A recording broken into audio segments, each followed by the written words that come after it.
Bom, pessoal, vamos lá então para uma aula de bactérias. Na realidade, vamos falar agora de bacterioses, que são doenças causadas por bactérias, tá? Bacteriose.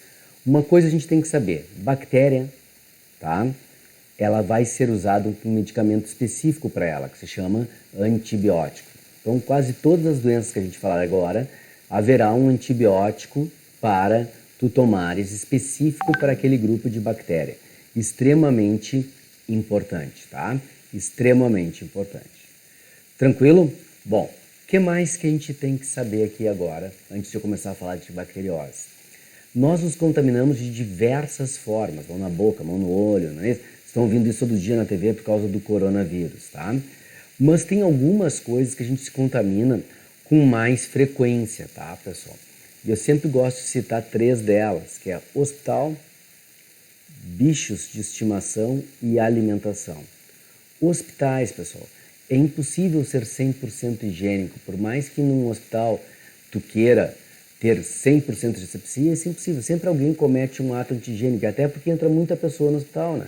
Que agora está se pedindo para as pessoas não irem, né? Mas tá, muita gente entra, vai visitar. A gente tem aquela mania, né, que não é uma coisa do brasileiro, é cultural no mundo, de visitar doente, né?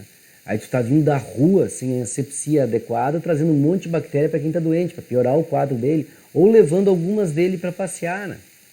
Então, é um problema. A gente adora visitar recém-nascidos, as pessoas querem pegar o recém-nascido no colo, ficar cuspindo na cara do bebê ali, para pegar um monte de coisa, né? Ali, ficam dizendo aquele monte de besteira. Tem a cara da mãe, tem a cara do pai, né? Um monte de bobagem, a criança ainda não definiu nada ainda na vida ali. Então, ficam ali agarrando e ficam contaminando a criança. A alimentação, pessoal, muita coisa a gente se contamina via alimentação.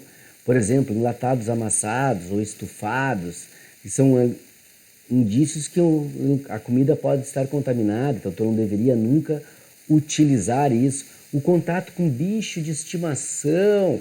Bicho de estimação, vocês sabem muito bem, ele vira ente familiar, né? E quando ele vira ente familiar, a gente perde a noção de higiene com o bicho, a gente pega ele, tem gente que dá beijinho, né? Divide salsichão, um pra mim, um pra ti, um pra mim, um pra ti, deixa o bicho lamber a cara toda, né? Então a gente acaba se contaminando com mais frequência, tá? Com muito mais frequência. Mas eu estou aqui para falar justamente das doenças. Não vou falar de todas agora, na próxima aula eu vou falar de algumas, de mais algumas. Eu vou falar só de algumas aqui para a gente poder, senão fica muito extenso o vídeo e acaba ficando cansativo demais. Então, vamos passar o slide aqui, tá? E pegar uma das primeiras aqui. Depois eu me mudo de posição aqui para não ter problema, tá? Só para vocês terem uma noção. Primeiro, associadas à pele. 2 exemplinhos básicos e simples. Acne, tá? Que é uma obstrução da glândula sebácea, forma o que a gente chama de acne ou espinha, né? E você sabe que tem gente aí que toma antibiótico quando tem muita acne, elas têm uma tendência a ficar inflamadas, né? E o processo de inflamação é justamente essa ação bacteriana que provoca um efeito de resposta do teu corpo, que é chamada de inflamação, e aí tu vai tentar combater, aquela estrutura fica inchada, vermelha, né? Ali.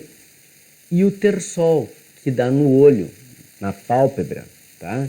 Fica ali a pálpebra inchada, que pode ser a base do cílio inflamado ou a margem da pálpebra ali, que é comum. Também é uma ação bacteriana, tá?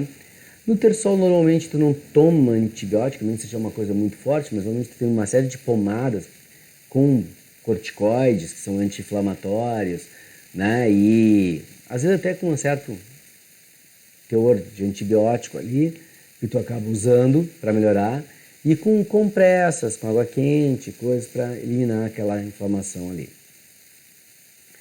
Digamos que são 2 situações, são bacterioses, né? Que a gente não chega a dizer que a pessoa está doente por causa disso, mas é uma bacteriose, é uma ação bacteriana, é um processo inflamatório, é um processo infeccioso, tá? Então, podem existir aí essas estruturas. Não quero perder muito tempo com essa aí, porque eu tenho outras mais importantes para falar, tá? Associados ao sistema nervoso, botulismo, causado pela bactéria Clostridium botulinum. Pessoal, É comum em vestibulares, em provas de forma geral, eles cobrarem o nome da bactéria. Quase todas as bactérias, o nome da bactéria tem o nome da doença. Por exemplo, aqui, ó, a acne termina, tem o nome da bactéria que é acne, termina em acne. Clostridium botulinum, que causa o botulismo, né? Fica fácil de associar, tá? Hanseníase ou lepra é Mycobacterium leprae. Meningite bacteriana, Neisseria meningitidis, que é a mais comum, meningococo, tá? Então, pessoal, esse é um ponto importante para a gente ter a noção, tá? O botulismo causado então pela bactéria Clostridium botulinum vem por alimentos contaminados, então enlatados, conservas, embutidos, tá? Produtos industrializados normalmente. O que é o embutido? Salsichas, linguiças, né? Que pode ter contaminação. Se não houver a higiene adequada para a formação, tá, desses processos de enlatados, conservas e embutidos, eu posso trazer para tua casa um alimento contaminado. Tu vai comer, essa toxina vai ser absorvida pelo teu intestino, vai começar a dar paralisação da musculatura toda do teu intestino, diminuir teus movimentos peristálticos, o que é comum tu ficar bem nauseado por causa disso, muitas vezes com diarreia também, gerando vômitos também, porque tu começa a não se sentir muito bem com isso. Mas essa toxina, as bactérias estão se multiplicando no teu intestino, elas vão se multiplicando, e aí tu vai tomando conta e essa toxina vai começar a atacar os teus músculos de forma geral e vai começar a paralisar esses teus músculos, podendo paralisar o diafragma, e aí tu dá uma leve falecida, né? Porque o diafragma tá ali sem se mexer. Certo, pessoal? Tranquilo? É extremamente perigosa essa doença, ela tem que ser tratada com antibiótico, mas ela tem um lado positivo. Se descobriu que essa toxina botulínica, ela pode ser manipulada por nós. Então, tu não pega a bactéria, tu pega só ela para utilizar e fazer uma coisa que vocês conhecem com o nome de Botox, tá? O Botox é o quê? É eu pegar justamente essa toxina e botar numa quantidade adequada para restringir a movimentação daquela musculatura, para o controle daquela musculatura. E aí tu restringe ali e tu faz o controle. A gente só conhece o uso do Botox, que é o uso menos legal, assim, vamos dizer, no sentido de menor importância, que é o estético, tá? Tem gente, claro, que dá muita importância para a parte da estética, então para ele vai ser muito importante, ok? O nível de importância está em relação ao que tu achas bom ou ruim, né? Mas as pessoas querem tirar aquelas rugas de expressão, que é as rugas de movimento que se fazem, então geram o Botox. Claro que alguns acabam tendo uma aplicação equivocada, porque não é para isso, não é para ser assim, mas a pessoa acaba ficando sem expressão, né? A pessoa fica uma parada. Ai, que lindo. Triste, né? Sempre acaba do mesmo jeito, porque não muda, porque está tudo paralisado. Mas aí foi um uso equivocado, né? Mas tu tem essa noção, tem coisas legais, como diminuir a sudorese. Tem gente que sua demais, sai do banho já suado, então paralisa um pouco essas glândulas, diminuindo a secreção, impedindo a secreção, tá? Se usa também em casos de paraplegia, né? Por causa da bexiga, né? Quando faz o controle da urina, então com isso tu consegue controlar, também diminuir essa saída, então uma coisa legal. Tem vários outros usos, pessoal, tem muita coisa legal para ser usada como Botox, né? Bruxismo. E quando eu falo bruxismo, não é pegar lá e dizer expelharmos, não, é? Então tu tranca um pouco aqui o movimento da musculatura, não deixa dar aquela tensão. Então tem várias coisas bem legais associadas ao Botox, além da estética, que é só o que o pessoal conhece aí, tá? Mas essa doença é muito perigosa.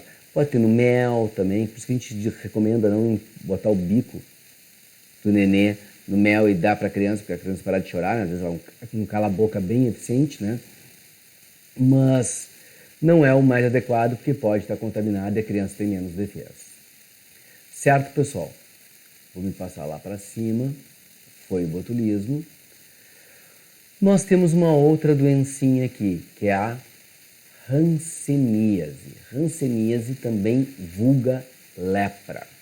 Essa hanseníase, o Mycobacterium leprae, tá? Que é o agente etiológico. Eu fiz questão de botar aí o nome de agente etiológico aqui, tá? Que é o causador da doença. Agente etiológico é quem causa a doença, tá? E a contaminação é feita por gotículas de saliva, em contato com a pele, com secreções respiratórias, com exudações dos ferimentos, né, que a gente chama de exudatos dos ferimentos, tá? No contato direto com gotícula de saliva. Então, eu posso passar através de objetos, né? Então, a gente separa a toalha, talher, para não ter. Mas essa doença, ela tem um caráter histórico, porque lá na época da Roma Antiga, da Grécia, tá? Império Romano, ela era a doença que personificava o mal, né?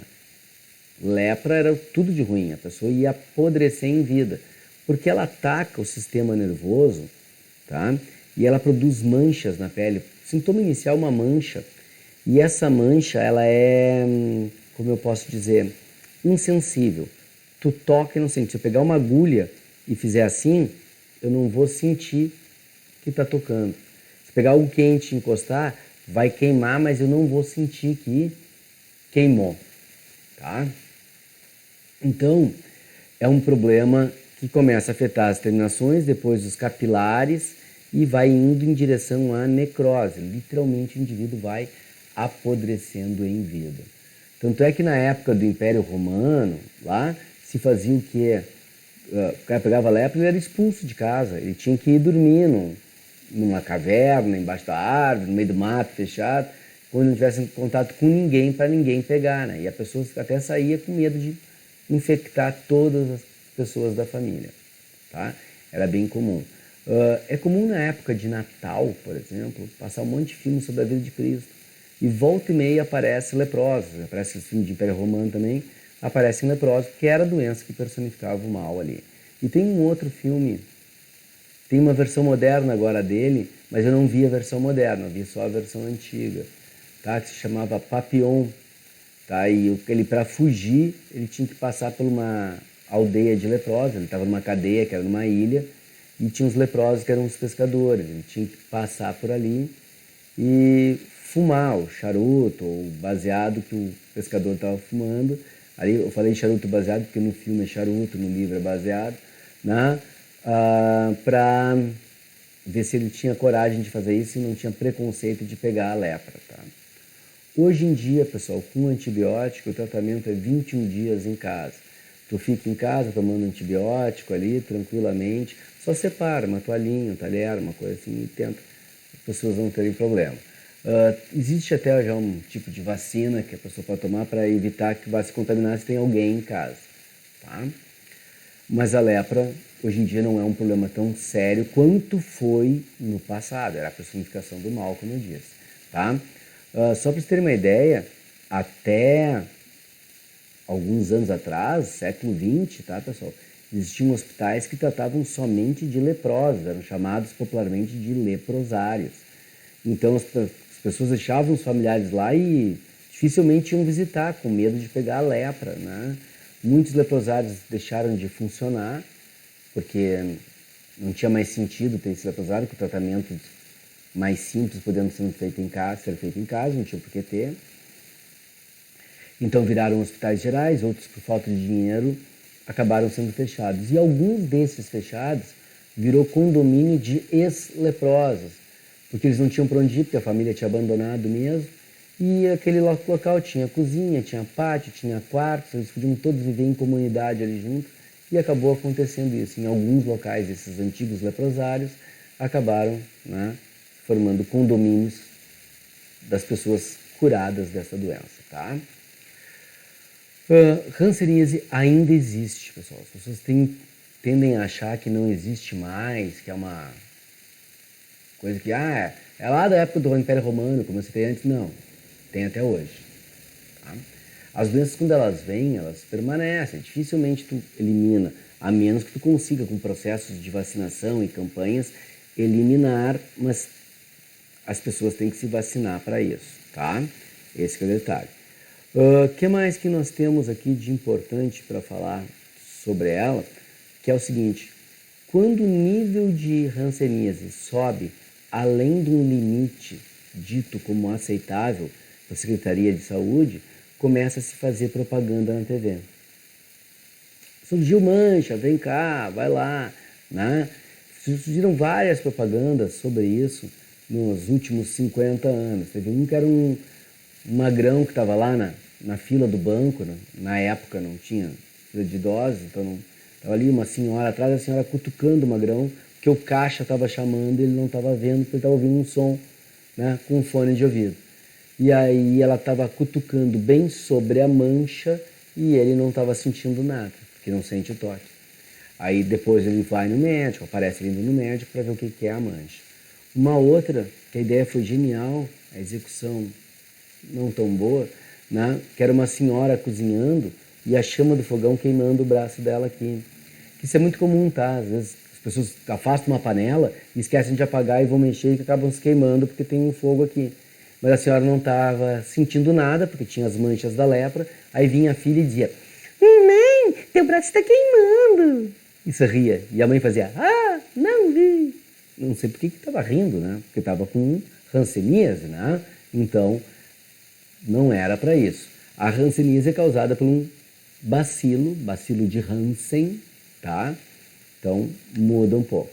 Tranquilo, pessoal? Sem problemas?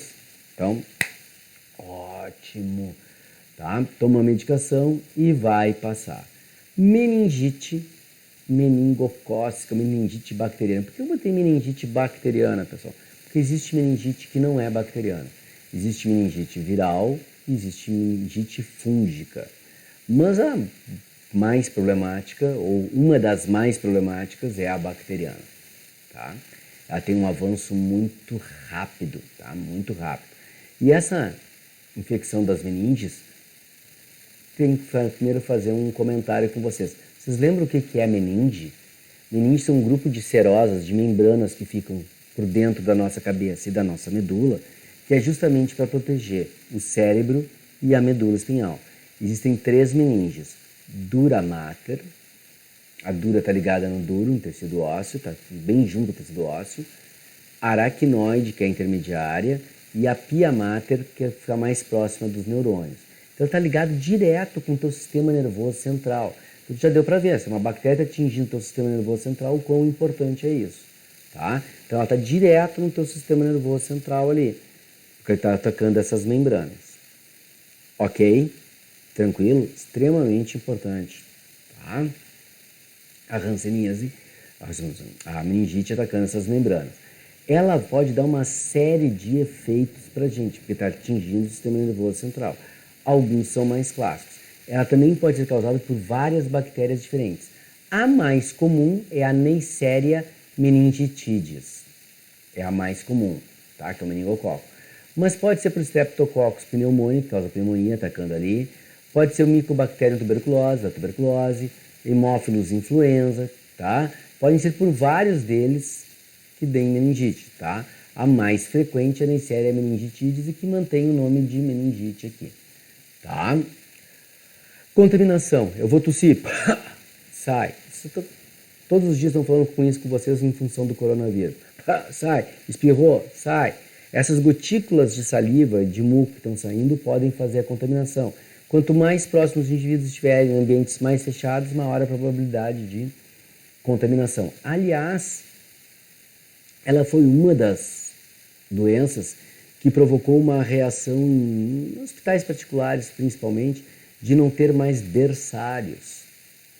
Tu ter a UTI neonatal, mas tu não tem o berçário. O bebê fica no quarto com a mãe. Se ela quiser contaminar, ela contamine o bebê dela, né? Mais nenhum, tá? Então, essa é a ideia de ficar ali, controlar, por quê? Porque a criancinha ficava uma do ladinho da outra, tossia, a do lado pegava e assim por diante, né? Então, e como é impossível ser 100% higiênico o tempo todo, até quem está atendendo a criança, de repente, comete um ato anti-higiênico obviamente sem querer, não é uma culpa, é impossível ser 100% higiênico, né? Então acaba, mas muito mais da criança tossir aqui do lado e a outra inalar, porque estão muito próximos. Então evita esse problema, a criança fica no quarto com a mãe. Tranquilo? Bom, aqui tem algumas coisinhas a mais que eu tenho que colocar para vocês. E eu vou passar esse slide para vocês. O que quer dizer isso aqui com esse slide, pessoal? Primeiro, sintomas. Dor de cabeça muito grande, muito forte. Deixa eu tirar daqui. Tá? Dor de cabeça muito grande, muito forte. Dor no pescoço, tu fica aqui, tu não consegue fazer este movimento aqui, ó. Tocar o queixo no peito. Esse movimento dói muito, tá? Esse movimento dói muito. O que mais, pessoal? Febre, obviamente, sonolência, tá cansado, vômito. O vômito aqui, pessoal, tem uma característica diferente. Ele é aquele vômito por jato. Não é o vômito comum. Porque o vômito comum é tu conversar com a avó, né?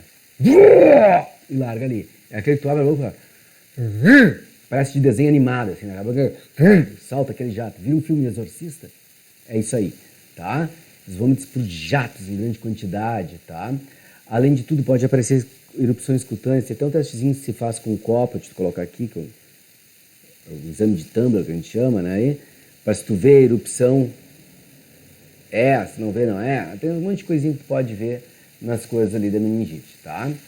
Então, simplesmente tu vai fazer. Mas o exame que dá mais certeza é esse exame que está aqui do lado, tá? Que se chama punção lombar. Tu vai pegar uma agulha, enfiar no meio da tua coluna para chegar aqui dentro e recolher um líquido chamado encéfalo raquidiano. Se esse líquido estiver bem transparente, bem limpinho, tá? Não tem contaminação nenhuma. Se tiver mais turvo, é porque tu pode ter a contaminação. É bem ruim esse exame, tá? Porque tem que ficar naquela posição dobrada, com as costas arqueadas, e aí puxar o líquido ali para saber como é que é, tá? E depois tem, claro, que se identificou que tem a contaminação, identificar qual é para dar o antibiótico adequado ou fazer o controle se for viral. Tudo bem, pessoal? Tranquilo? O tratamento é antibiótico e tem vacina para essa doença. Certo? Alguma dúvida em relação a essa doencinha aqui? Não? Então tá bom. Então vamos passar aqui para outra doença chamada tétano. O tétano é causado por uma bactéria, Clostridium tetani, também é Clostridium, tá? Na qual é uma anaeróbia obrigatória. A presença do oxigênio mata do tétano. Essa bactéria penetra no nosso corpo por ferimentos bem profundos, tipo mordido de um animal, caco de vidro, pisando um prego, né? Essas coisas que façam um ferimento mais profundo, porque aí a bactéria pode se instalar numa área que o oxigênio não tenha contato. E ela provoca a inibição do relaxamento muscular, ou seja, o músculo contrai e não consegue relaxar. Tu vai contraindo todo o teu corpo vai ficando, teus dedos vão ficando fechados, toda a estrutura, a ponto de tu ficar arqueado como está aqui na foto, tá? Tu vai ficar arqueado como está na foto aqui. Deixa eu sair daqui. Indivíduo arqueado aqui, o esquema, um desenho para representar aqui um indivíduo mais arqueado. Tá? Seria mais ou menos essa ideia que o indivíduo ia ter, arqueando. Isso pode provocar, inclusive, a rigidez do diafragma, que pode fazer com que tu não tenha esse relaxamento do diafragma e não consiga respirar e dê uma leve falecida por asfixia, né? Porque tu não consegue respirar, tá? Também dá dor de cabeça forte, tá? Rigidez da nuca e da mandíbula, você não consegue mexer, fica tudo muito rígido por causa disso. É comum as pessoas dizerem, aconteceu por causa de um prego enferrujado. Não precisa ser enferrujado, tá, pessoal? Pode ser um prego comum, limpo, tá no meio ambiente. A diferença de estar enferrujado ou não é que tem mais casquinhas, né? Porque vai soltando aquelas casquinhas, ambiente para os esporos dessa bactéria ficarem ali, porque no ambiente ela está na forma de esporos, senão morreria. Fica ali. E está mais tempo em contato com o ambiente. Se está mais tempo em contato com o ambiente, é mais provável que esteja contaminado com um prego novo.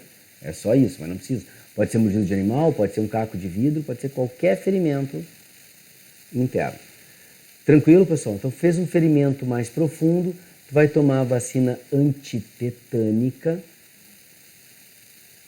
que aliás é comum tu tomar quando é criança numa tríplice vacina, tríplice bacteriana, que é difteria, tétano e coqueluche, tomar as 3 numa só, e depois tu pode tomar só de tétano, se tu tem um ferimento.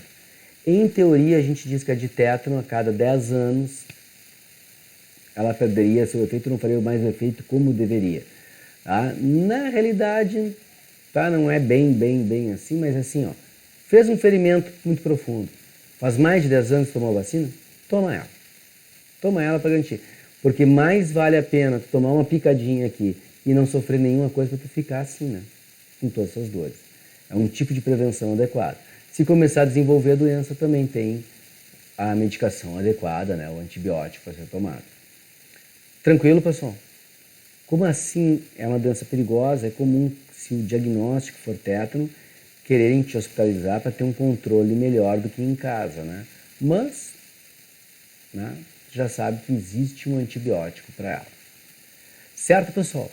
Essas eram as primeiras que eu me detive a falar com vocês. Então, por enquanto é só. Depois eu vou introduzir mais doenças para vocês ali, tá? Um novo conjunto de bacterioses. Certo? Então, quem tiver alguma dúvida, por favor, me mande por e-mail, meirajr@gmail.com, que eu vou gerar alguma resposta para ti em função da tua dúvida, tá? Pode mandar sem problema nenhum, ou entre em contato para a gente poder fazer até mesmo uma live, o que for, para poder tirar as dúvidas, certo? Tchau, pessoal!